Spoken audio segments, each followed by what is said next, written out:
자, 2부로 가겠습니다. 추석 연휴도 끝났는데 일반 민심이라는 게 있잖아요. 나 어처구니 없대. 예를 들면 꼭 그런 뉴스가 전형적으로 나와요. 명절 추석 민심은 뭐 설 명절 민심은 이러는데 그 민심을 하면 정치인들이 하는 도둑놈들을 아니 국민의힘 국회의원들한테 설에 와가지고 야 이 새끼들 니들 윤석열 구속시켜 할 사람이 누가 있어. 정권 교체 시켜주세요 하겠지. 민주당도 마찬가지일 거고. 근데 실제로 저는 제가 봤을 때 이 설 민심의 핵심은 그런 거라고 봐. 윤석열 고발 사주가 덮인 이재명 때리기로 그냥 연휴가 끝났다고 봐요. 그렇죠. 정말 비열한 거였죠, 그게. 그러니까 뭐 저야 뭐 이번에도 가질 않아서 저희 집안은 모이면 항상 995 스탠스로 대화를 하기 때문에 원래는 제가 새날 방송하면서 명절에 가서 싸우고 와야지 했는데 공교롭게도 코로나 때문에 작년 추석부터 못 갔는데 뭐 솔직히 이번에 뭐 뉴스라든지 이런 거 보면 결국엔 코로나 하고 이 대장동 두 개로 끝난 것 같은데 코로나 같은 경우도 어떻게 보면은 민주당이 잘하고 있는 부분들 홍보가 좀 미약해서 조금 점수를 덜 받고 있는 부분들이 있고 거기다가 재난지원금 자체가 뭐 88%네 뭐 90%네 이렇게 얘기가 나오면서 결국에는 받은 사람들한테도 욕먹고 못 받은 사람들한테 더 욕먹는 이런 부분들이 결국 스스로 자책골을 낸 부분들이 있다 생각하고 있고 대장동은 말 하나 만 아니겠습니까? 결국에는 이낙연 후보로부터 시작을 해서 만들어진 자책골을 진짜로 그 추석 때 뭐 얘기를 들으면은 뭐 친구들이라든지 뭐 이런 얘기를 하게 되면은 전부 다 이제 여당 성향이니까 이런저런 좋은 얘기를 하지만서도 뭐 재난지원금이라든지 혹은 뭐 이런 대장동에 이런 얘기를 했을 때는 약간의 이제 카톡이라든지 뭐 이 통화를 했을 때는 자 제대로 알려야 된다라는 것을 느꼈고 이것을 우리가 만들었다는 것 자체가 되게 화가 좀 많이 나는 부분이 일부 있었습니다. 저는 개인적으로. 이제 사실은 정치라는 것이 결국은 자기 유리한 대로 해석하고 자기 주장 관철시키고 이런 건데요. 일단 이번 추석 민심 보면은 정권 재창출을 해야 된다, 연장해야 된다 이런 취지의 말씀들이 많았던 것 같고 앞서도 말씀드렸지만 이 화천대유 뭐 천화 동인 말이 어렵잖아요. 저 다 처음 들어본 말이었는데 그게 뭐냐 이런 얘기가 나와가지고 정말 이 추석이라는 어떤 그 이벤트에 정치가 흘려가는 게 원래 정상인데 그런 부분들을 그냥 그런 걸로 좀 이재명 지사를 공격하는 쪽으로 좀 많이 뉴스도 나오고 말이 돌아서 상당히 안타까웠습니다. 그랬어요? 근데 저는 결국은 이재명 후보가 밥상 전체를 차지했다. 전 그렇게 봤거든요. 그래서 이게 네거티브가 굉장히 심각했지만 결국은 이슈의 중심에는 이재명 혼자였다. 이재명 대 이낙연, 이재명 대 윤석열. 누가 될 것 같아? 이재명 얘기만 계속 머릿속에 남게 한 큰 효과도 있습니다. 그런 측면이 있죠. 그러니까 있죠. 이제 경선에서는 불리하게 작용할 수도 있어요. 근데 전 큰 틀에서 이렇게 멀리서 바라보면 다음 대통령 이재명이냐 아니냐. 네, 그런 프레임이기도 합니다. 그러니까 결론적으로 말했을 때 반전 효과는 이재명 관련 없는데 이재명이 되게 잘한 거네 라는 어떤 사회적인 결론이 나면 이재명은 대통령 돼버리는 거거든요. 그러니까 이 깔딱고개는 잘 넘는 게 중요해. 따박따박. 결국은 이긴다고 일단 보는데 아무튼 진짜 요즘은 유튜브 시대더라. 오늘 우연치 않게 딴지일보 게시판에 글이 하나 올라와서 소개를 좀 해드리겠습니다. 감사하다는 의미에서. 새날을 응원합니다. 댓글도 많이 달렸어요. 푸나님, 저희 아버지가요, 아주 오래도록 민주당 당원이셨거든요. 요즘 가장 많이 보는 유튜브가 새날이더라고요. 여러모로 말이 너무 잘 통해졌어요. 푸나님 땡큐, 이렇게. 감사해요. 눈 오는 날림. 실제 요즘에는 사람들이 그 YTN이라든지 이런 뉴스를 보기도 하겠지만 너무 좀 약간 가식적이잖아요. 양비론. 근데 우리 같은 사람들은 일방적으로 나는 이재명 좋아하는데 이재명 이야기를 어디서 들을 수 있는 거지? 그래서 이런 진영 채널이 중요하다. 그렇다 보니까 이제 그런 방송, 이런 방송을 안 접해본 사람들은 여전히 TV 켜놓고 YTN이나 연합뉴스 우리 그 라이벌인 채널을 보고 있겠지만 어르신들 입장에서 이게 눈이 띄기 시작하면은 이런 채널들 많이 본다 이런 얘기죠. 사실 여기서 또 수박 얘기를 안 할 수가 없는데 우리 경쟁사 같은 경우는 말씀하신 것처럼 수박 겉핥기로 항상 방송을 하시잖아요. 그러니까 A이고 상대방은 뭐고 이런 것만 하지만 우리 같은 경우는 프라님이 뭐 주도적으로 말씀하시지만 그 사안에 대해서 우리 측 논리를 꾸준히 그 근거를 대가면서 들어가잖아요. 근데 그런 것에 빠져들면 버릴 수가 없는 것 같아요. 저도 얼마 전에 이게 복잡한데 장모님의 사촌 오빠께서 전화를 주신 거예요. 새날 잘 보고 있다고. 그래서 아주 깜짝 놀랐습니다. 새날에 여러 사람 구하는구나. 그래서 여러 사람 살리고 있습니다. 지금. 근데 이런 거 있어. 실제로 KBS 뉴스 보면 한시마다 느낄 때 많아요. 어떤 중요한 사안이 터졌다? 그 중계만 하고 자빠졌어. 근데 KBS 왜 그러는 줄 아시죠? 노조 세계가 조금만 민주당이 유리하게 보도를 하면 난리가 나고 그렇다 보니까 진짜로 깊게 들어오지를 못하는 거예요. 근데 최근에 더 욕먹을 건 JTBC 맞습니다. 왜냐하면 JTBC는 손석희 앵커가 있을 때는 뉴스의 컨셉이 한 걸음 더 들어가는 뉴스였어요. 그렇죠. 다른 방송과 다르게 더 집중 분석을 했다고. 지금은 정말로 옛날에 중앙일보 느낌으로 돌아가 버렸어. JTBC 기자 보고 있으면 잘 들어봐요.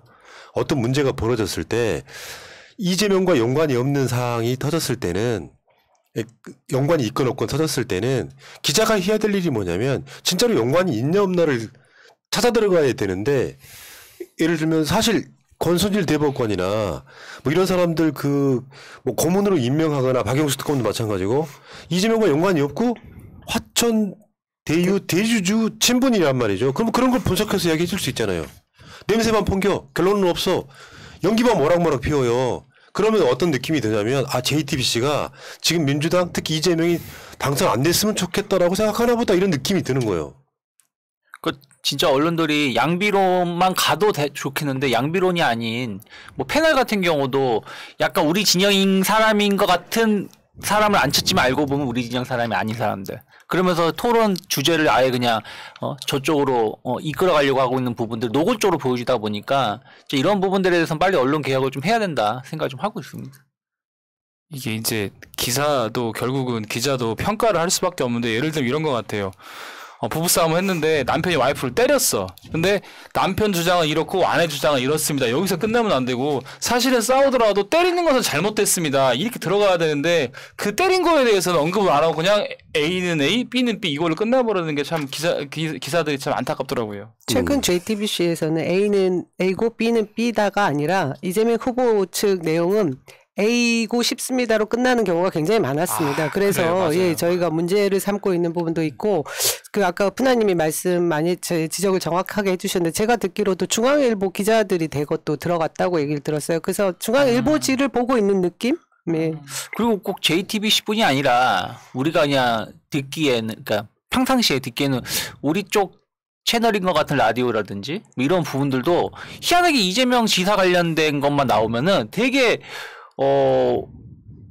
공격적으로 나오더라고요. 그런 부분들 자체도 어떻게 보면은 상당히 좀 편향된 생각 혹은 기존의 사고관에 빠져 있는 것이 아닌가. 우리가 믿었던 채널들도 그렇게 일부 측면에서 그렇게 나온다는 것 자체는 상당히 그분들도 좀 조심하실 필요가 있지 않을까 생각 좀 하고 있습니다. 그게 이제 저는 우리 전주의 사나이 이덕춘 우리 변호사님께서 하신 말씀처럼 불공정, 불평등을 해소하고자 하는 그 기득권 카르텔을 깨고자 하는 사람이 지금 대선 주자로 뛰고 있으니까 공고한 기득권의 벽이라는 게 누가 봐도 느껴질 정도인 거죠. 네. 사실 이제 전주의 분위기는 그랬고 저희 집의 분위기는 정세균 총리가 사퇴한 거에 대해서 굉장히 이제 추석 밥상의 분위기였어요.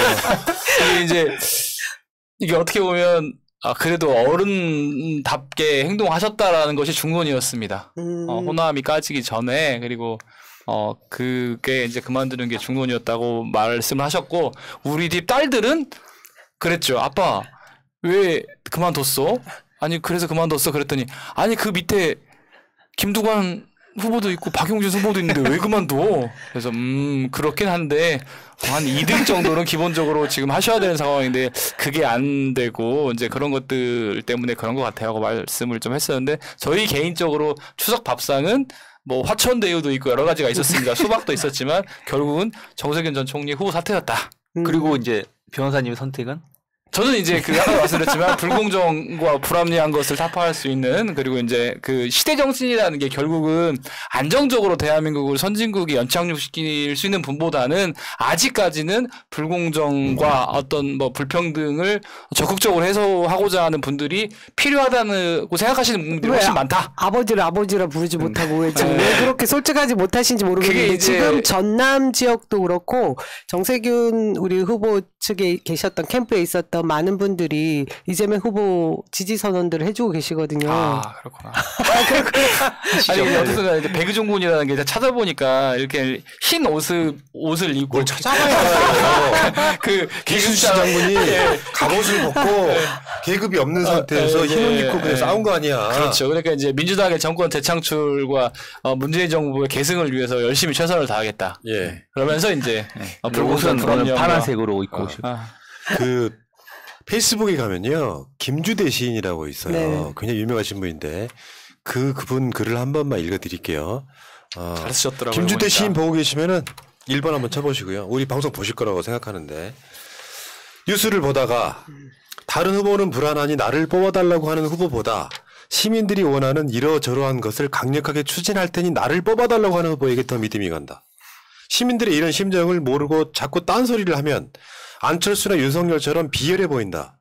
남아있던 신뢰마저 갉아먹고 빈 공약에 골다공 뼈만 남는다.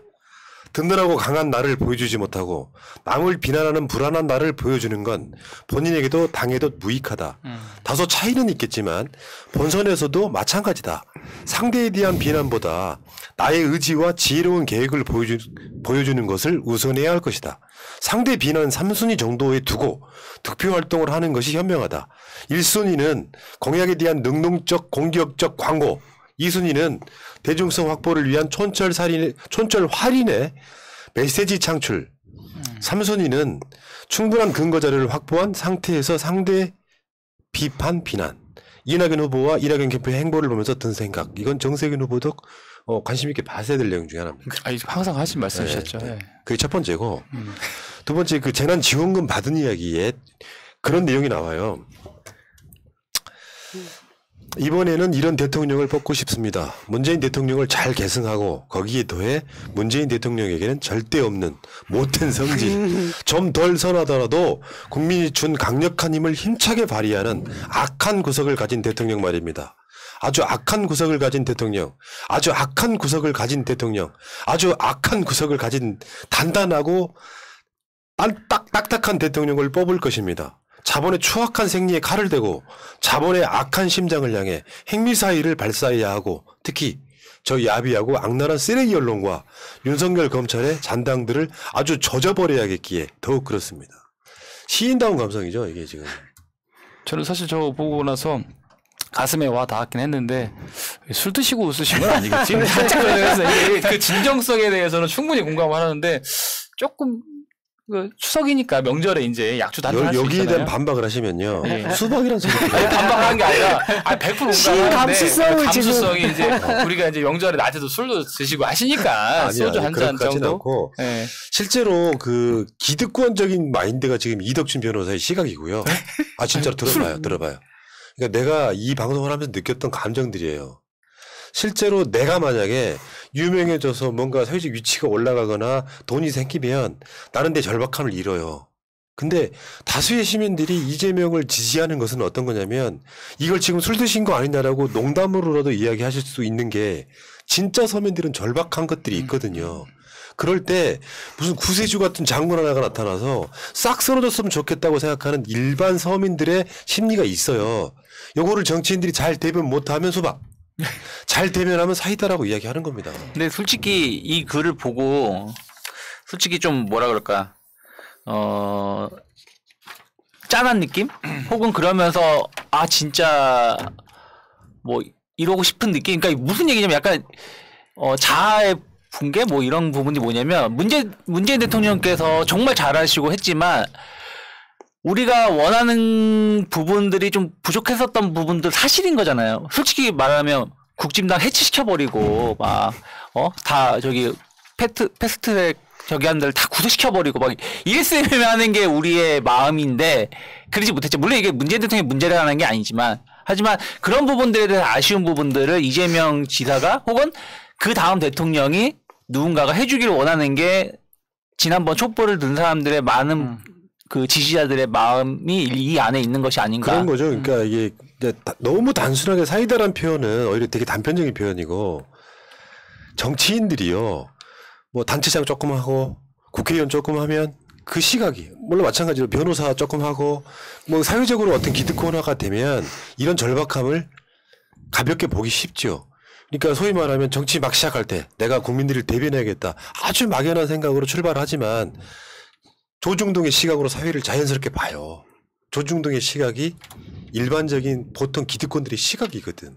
그 사람들이 보기엔 일반 서민들의 어떤 아우성이랄까 절박함이 안 느껴져요. 그러니까 늘상 언어가 점잠만 뺍니다. 근데 이재명한테는 그런 게 좀 안 느껴지잖아요. 그러니까 조중동의 시각으로 이재명을 보면 뭔가 너무 거칠어 보이고 너무 투박해 보이는데 절박한 심정을 가진 서민들은 그게 내 이야기 같은 거예요. 여기에 팬덤이 생기고 지지가 생기는 거거든요. 그 차이를 읽으셔야 됩니다. 정치인들은. 그래서 그 절박한 사람들의 시각이 소위 말하면 강성 지지층을 만들어내고 조중동은 그걸 공격할 수밖에 없지. 지들이 언어가 아니니까 이 시각을 갖추셔야 된다고 저는 권유를 드리고 싶어요. 제가 그 김주대 시인 원래 좋아하거든요. 페북에서도 늘. 근데 이 시가 주는 메시지가 완전히 와닿는데 하나 이제 그 단어가 악한 구석 하는데 사실 이분이 악한이 아니라 사실은 악질이죠. 악질. 근데 이분이 제가 이제 이 시와 연장이 되는 왜 이런 느낌을 우리가 받고 있는지에 대해서 이재명 후보가 몇 년 전에 하신 말씀이 있어요. 이번에 저도 이거 보고서 사실 가슴이 찡했는데 제가 그거 읽어드릴게요. 내가 노무현 대통령을 보고 타산지석으로 배운 게 있다. 그는 너무 착해서 상대도 인간이겠거니 하며 믿었다. 하지만 그들은 인간이 아니다. 어설픈 관용과 용서는 참극을 부른다. 이게 이재명 지사가 지금 정치를 하면서 정말 공동체를 위해서 내가 어떤 식으로 행정가가 돼야 되고 정치인이 돼야 되고 지도자가 돼야 되느냐 하는 그 결심들이 다 녹여진 말씀이라고 생각해요. 예. 그리고 이제 다른 화제를 좀 바꿔볼게요. 이낙연 후보가 홍영표 의원하고 이낙연 TV에서 한 말인데요. 기능이나 영양 면에서 언론과 다르지 않고 유튜브 이야기입니다. 유튜브는 기능이나 영양 면에서 언론과 다르지 않고 오히려 더 커지고 있어서 책임도 부합되게 따라야 한다. 이게 그 일반 우리 같은 민주 유튜브 채널들한테 마음에 안 드는 거예요. 뭐 일베 용어 쓰신 것처럼요. 이게 왜 민주 채널들 이야기하는 것처럼 들리죠? 그러니까 하셨죠. 뭐 블랙리스트 만드셨으니까. 그러니까 이게 지금 선후 관계가 잘못됐다고 생각하고 있는 게 기존의 언론이 언론 같지 않고 쓰레기가 되어 상황에서 거기다가 자본하고 결탁해가지고 기득권의 앞잡이 역할만 하면서 국민을 기망한 거 아니겠습니까? 거기다가 최근에는 포털까지 합사해가지고 여론을 조작하고 그러한 부분들에 대해서는 전혀 어떤 한마디 안 하시고 결국에는 이번에 물론 이제 이번 달 말에 통과가 된다라고 믿고 있지만 그런 부분들에 대해서도 제대로 강하게 추진력 있게 행사를 하지 못한 상황에서 유튜브 관련해가지고 영향력이 있다라고 하는데 결국에는 국민들이 혹은 시민들이 기존의 언론들에 대해서 신뢰가 떨어졌다는 것을 이미 먼저 인지를 하고 정상적인 유튜브 물론 유튜브 안에서도 우리 그러니까 우리 진영이든 진보든 보수든 악의적인 선동하는 유튜브가 있습니다. 똥파리 같이 그런 부분들을 제외하고 정말 오히려 더 정상적인 생각에서 그게 보수든 진보든 방송을 하는 사람들이 있고 거기에 대해서 시청자라든지 지지자들이 더 뉴스를 우리 그 방송을 믿고 뉴스를 걸러서 해석을 하시는 분들이 많은데 그런 부분들이 결국엔 기존의 언론이 제 역할을 하지 못한 부분들에 대해서 얘기 한마디를 잘 안 하시고 혹은 거기에 대해서 말을 바꾸려는 행동을 노력을 적극적으로 하지 않으시면서 현재 자기들한테 불리한 것 같은 상황에서만 유튜브가 영향력이 있으니까 이와 관련해서 규제를 해야 된다라고 말하는 것은 상당히 앞뒤가 맞지 않다 생각하고 있습니다. 그러니까 우리 같은 방송이요. 말도 안 되는 선동과 가짜 뉴스를 살포하는 채널일 수가 없어요. 이 모든 방송의 컨트롤은 내가 하거든요. 위험하다고 느끼는 거 남들이 그걸 가짜뉴스든 뭐건 자극적으로 갖고 와서 채널을 어떤 그 사람들이 막 보게 만들고 있잖아요. 그런 선동은 저는 안 하려고 엄청 노력하거든요. 팩트 체크가 안 된 건 이야기를 안 한다고요. 그러함에도 불구하고 박근혜 시절, 문재인 대통령 시절까지 저쪽 정치인들한테 고소고발 당한 건이 12건이에요. 그중에는 그냥 이제 어떻게 보면 무마하는 건도 있고 아직까지 검찰 캐비넷에 있는 건도 있고 그렇게 해도 그렇게 됩니다. 그러니까 예를 들면 그 극우 유튜버들 가보면요. 썸네일부터가 가관이에요. 모든 건은 다 문재인 대통령이 뭔가를 한 거고 예를 들면 저번에 그 조성은 시사 뭐 관련한 그 이쪽 양심선언 같은 건데 거기도 막 박지원 국정원장이 뭐 조성은 씨랑 무슨 관계다부터 시작해가지고 그게 또 문재인 대통령이랑 연관 있고를 아무렇지도 않게 썰을 만들어갖고 그게 사실이냐 살포하는 정말 거지 같은 채널들 수도 없이 많습니다.